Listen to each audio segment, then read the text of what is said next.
بسم اللہ الرحمن الرحیم. ناظرین، ویلاگ نمبر 3 سود کے بارے میں رسول اللہ صلی اللہ علیہ وسلم کے ارشادات. پیج ہے 680، معارف القرآن جلد اول، سورۃ البقرہ نمبر 2 اور آیت نمبر 281.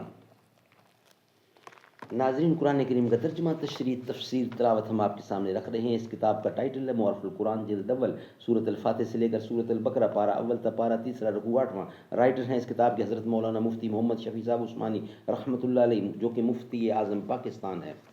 بسم اللہ الرحمن الرحیم. الحمدللہ وکفی وسلام علی عبادہ الذین اصطفی.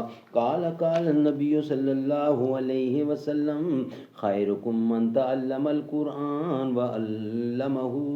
بہترین لوگ وہ ہیں جو خود بھی قرآن پڑھیں، دوسروں کو پڑھائیں، سکھائیں اور لکھائیں. محمل میں خاموشی کے لیلائے ظلمت آئی، چمکے عروس شب کے وہ موتی پیارے پیارے. وہ دور رہنے والے ہنگامہ جہاں سے کہتا ہے جن کو انسان اپنی زبان میں تارے. میوے فلک فروزی تھی انجمن فلک کی، عرش بری سے آئی آواز ایک ملک کی. سود کے بارے میں رسول اللہ کے ارشادات. نمبر 1، حضور اکرم صلی اللہ علیہ وسلم نے ارشاد فرمایا کہ 7 مہلک چیزوں سے بچو. صحابہ کرام نے دریافت کیا، یا رسول اللہ وہ کیا ہیں؟ آپ نے فرمایا، 1، اللہ تعالیٰ کے ساتھ عبادت میں یا اس کی مخصوص صفات میں کسی غیر اللہ کو شریک کرنا. نمبر 2، جادو کرنا. نمبر 3، کسی شخص کو ناحق قتل کرنا. نمبر 4، چوتھا، سود کھانا. نمبر 5، یتیم کا مال کھانا. چھٹا، جہاد کے وقت میدان سے بھاگنا. 7واں، کسی پاک دامن عورت پر تہمت باندھنا. یہ حدیث صحیح بخاری اور مسلم ہے.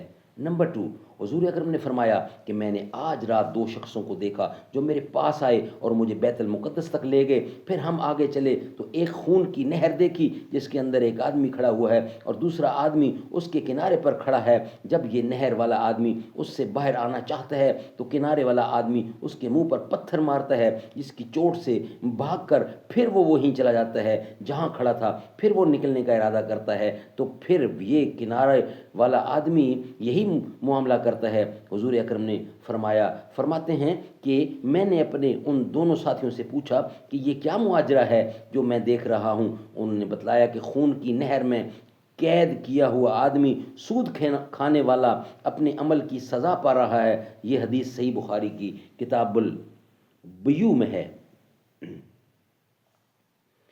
اس کا پوائنٹ نمبر 3، رسول کریم صلی اللہ علیہ وسلم نے سود لینے والے پر بھی لعنت فرمائی اور سود دینے والے پر بھی، اور بعض روایات میں سودی معاملے پر گواہی دینے والے اور اس کا وثیقہ لکھنے والے پر بھی لعنت فرمائی ہے. ناظرین، یہ ویلاگ ہمارا یہاں ہی کمپلیٹ ہوتا ہے. انشاءاللہ اس کا بقیہ حصہ ویلاگ نمبر 4 کی صورت میں ہم آپ کے سامنے رکھیں گے. ویلاگ نمبر 3 ہمارا کمپلیٹ ہوا.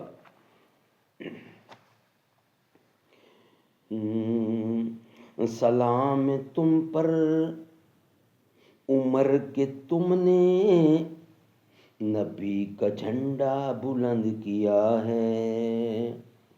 یہی وجہ ہے کہ نام سن کر ابھی بھی کافر ڈرے ہوئے ہیں. جو ان کی رفت کو مانتے ہیں انہی کے در پہ پڑے ہوئے ہیں. سلام تم پر عمر کہ تم نے نبی کا جھنڈا بلند کیا ہے. یہی وجہ ہے کہ نام سن کر ابھی بھی کافر ڈرے ہوئے ہیں. ہر ایک جہاں میں ہر ایک مقام پر نبی کے جھنڈے گڑے ہوئے ہیں.